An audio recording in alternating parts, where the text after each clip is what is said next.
All right, ladies, this is Alex from myforattraction.org. This is the third time. And in today's video, we're going to be talking about why lying is important in relationships. Okay. And the reason why I'm making this video is because a lot of people think that you have to be 100% honest. That's not good. Okay. Honesty, selective honesty is the way to go. Okay. And in addition to this, but if you're gonna be recommending my channel to one of your friends, don't make this one of the videos you show. Not a good first impression. He's teaching women how to lie. All right, so let's get started. Okay. Are you joking me? Right? You guys can see me, right? Don't play me that you guys cannot see me. Shit. Um, 1 second. Okay. All right, so let's get started. Let's try to get started. Why lying is important, right? First of all, unfortunately, you cannot really be 100% honest with guys because not because they can't handle the truth. Actually, yeah, they can't handle the truth. You can't be 100% honest with guys because they have their own insecurities. Guys have their own deep-seated insecurities, and a lot of the things that if you are honest with a guy, it will turn them off. Honest about certain parts of your personality, about certain history of yours. So you might think, oh, let me tell him that I, did that train that one time. Don't tell him that.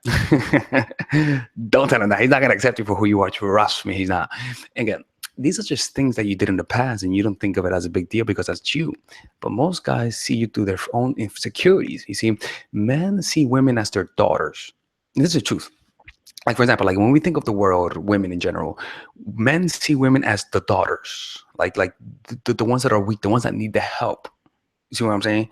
And so that's why they get defensive about women. That's why when they see a woman in help, they try to help them. It's an instinct. The issue with that is that with that kind of mentality comes certain unrealistic expectations. Do you have to be pure?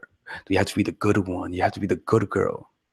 So that's why they will find it extremely difficult to accept certain parts about you. They will find it very difficult to accept about that one train you want. You know what I'm saying, right? Right. Number two.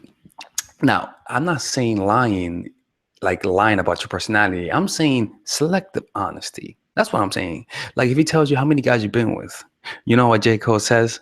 If she says five multiplied by three, something like that, it's about reducing those numbers, like little stuff like that. All right. So then the other part is that human psychology is a little weird. It doesn't accept the truth. It goes for the illusion. You see, some guys just want to maintain the illusion that you're the good girl, the perfect girl. See what I'm saying? And initially, they will be turned off by that certain aspect of yourself that they will accept if they grow to like you. That's why in the beginning you can't really say everything about yourself. All right. So I'm gonna show you guys how to lie the right way without being dishonest. That's a paradox. That's like an oxymoron, right? And also, I'm gonna tell you when not to lie. All right. So let's get started. The first one is this: don't tell them how many men you've been with. All right. I don't care who you are. All right. Every guy's gonna be affected by that.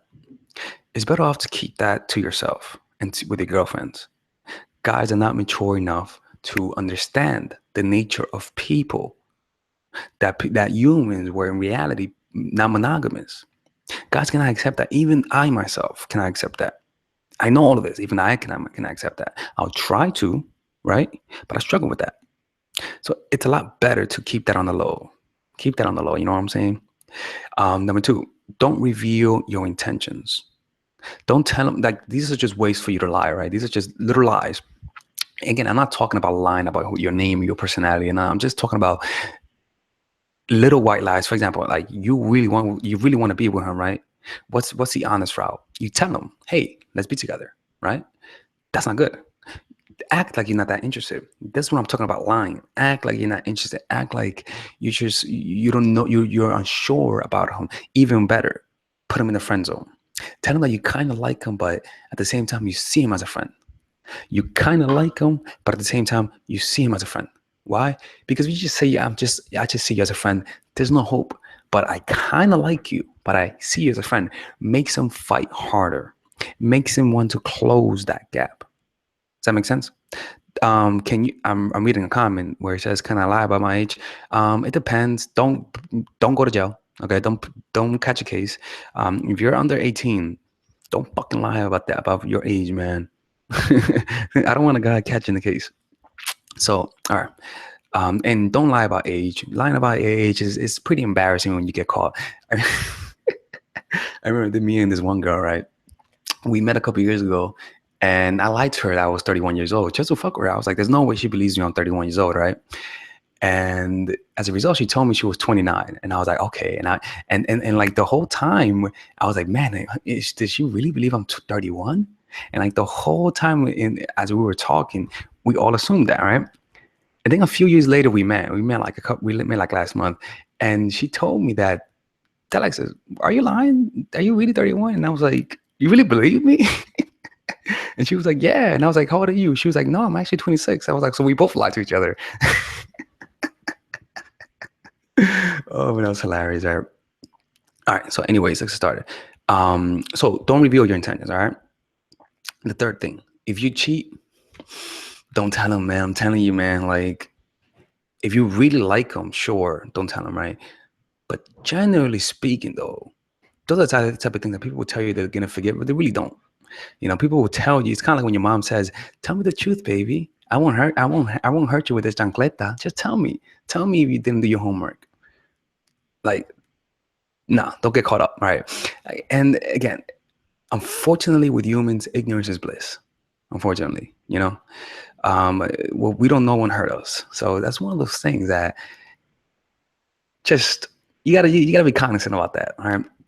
The fourth, if you're going on a date with him and you know nothing's gonna happen, a lot of time, but you really like him, right? A lot of women will be like, oh, by the way, we're not doing nothing today. Right. You know what tends to happen is that a lot of the time that those words come from a place of defensiveness, like right, and that tends to turn the guy off. So even though the date would have gone well, or the date would have not ended up in nothing,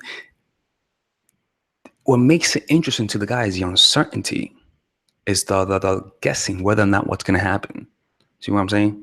And if you make your intentions clear from the beginning about what's going to happen here and what's going to happen there, it takes away the mystery. So white lies maintain the mystery, right? So it's not just lying about what you did, but also lying about what's going to happen at the end, keeping it under the surface. Even better, redirecting him to another place. You see what I'm saying? Number 5. Act like you don't know something so that he can help you with that. See, again, these are all little selective lies. You see, they're not really fucking jabbing at him, right? Like selectively acting ignorant about certain things. Why? Because a lot of times, even if you're a very powerful woman and you know a lot of things, you want to act like you don't in order to give the guy space to help you out. You see, because then the guy is able to bond with you through feeling his own masculinity. So that's why you got to act as though sometimes you're weak, even though you're not. Act as though you don't know something, even though you do, so that he can help you out. You're giving him space to be himself. A lot of times we have so much confidence that we don't allow other people to be confident. We don't allow other people to be competent because of our own competence. So sometimes you got to disarm yourself and give the armor to somebody else to help you out as well. You know? And again, I know the title sounds kind of like fucked up, but it's not about lying. It's about just knowing when to highlight certain aspects and when to dim certain aspects. All right. Now, when shouldn't you lie? Okay, because this is big. All right, this could send you to jail. All right. The first one is if you've been caught on a lie before, if you have the reputation of a liar, you better not lie. Like, this does not apply to you. All right. If you're known as someone who's a liar, because once you're known as someone who's a liar, you begin to have the reputation of a liar. And remember, reputation is the cornerstone of power. Your reputation is what precedes you. Your reputation is what gives power to your words, and is what disempowers your words. So you got to learn that if you have a certain reputation, you got to know how to use it. That if you're known as a liar, then shut the fuck up. Don't lie. Don't use this. Actually, don't watch this video right now. Or the second thing is this: when it's actually important, like when things really matter. Now, this depends on the individual, but don't play these games when things is on the line, like when things really matter. Now that depends on each individual, but I'm just saying, generally speaking, when things matter, when you're trying to find out something important, don't play these games. All right. But yeah, it says, I'm reading a comment. It says, can you build something on lies? No. See, that's why you got to keep it very white. White is right. When it comes to lies, white is right. Which is to say, keep it innocent. All right. Like nothing that's too demeaning, nothing that's too great. 1 second. Lowering this. And there's a fine line to this. There's a fine line. This only applies to you if you're consistently thinking that being 100% honest is the right way to go. See what I'm saying? Because if you, for example, it's kind of like if you're talking to your coworker and your coworker says, and if you're talking to an employee, right, and your employee fucks up and you plan to fire him, you don't tell him you're gonna fire him in that moment because he's gonna lose morale. You know what I'm saying? He's gonna lose morale. He's not gonna keep working for you as hard. You just say, no, don't worry about it. Everything's good. Everything's good. Don't worry about it. No, it's cool. You see, like it's all about being diplomatic about it. Yeah, I think that's the right way. Yeah, being diplomatic about it and being smart. Because if it was up to everyone, people would just keep it real. People watch too much Chappelle Show. They think that keeping it real is right. No. You got to be selectively honest with people, all right? But at the same time, maintain your integrity, and that all depends on you. That all depends on you. You got to maintain some integrity in this, because then this could easily corrupt you as an individual. All right. Now, reading a comment, says, give more examples of illusions. I don't know what you mean by that. But yeah, this is Alex from Mindful Attraction 2.0. I usually don't make these kind of videos on this. I usually make it offline and then just upload it, but I like the internet connection here. It's like very good internet connection. So I'm hopefully when I look back at the video, it's nice. All right. So if you need one-on-one coaching, just go to mindfulattraction.org/coach-in-a-pocket. And I'm also the seminar. I'm going to be announcing when the seminar is next week. I know I'm keep moving it up. But I just had to move this week and I was very busy. So just keep ahead. It's going to be in New York City. It's going to be starting July, sometime around July, or maybe the second week of July. I'll let you guys know. Okay. Anyways, take care and bye-bye. Yeah, the seminar, for example, the seminar is going to be about, I'm going to be covering 3 different topics, right?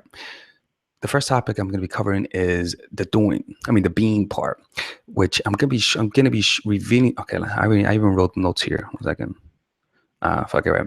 I'm gonna be covering the like putting down the mask, all of the insecurities, right? It's kind of similar to the analogy where I said before you put on the deodorant, first take a shower, right? Because if you put on the deodorant without showering, it's gonna smell like good smelly shit. You know what I'm saying? Like you first got to take a shower, which in this case, letting go of all of the defensiveness, all of the neediness. That's the first part, is letting go. All right. The second part is then being, the action part, which is unleashing your personality, becoming more present, learning how to use the power of the self-image and presence in order to transform you, right?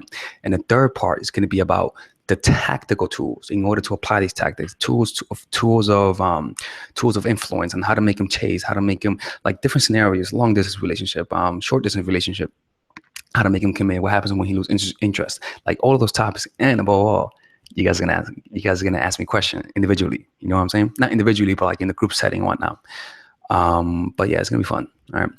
Anyways, take care. Bye-bye.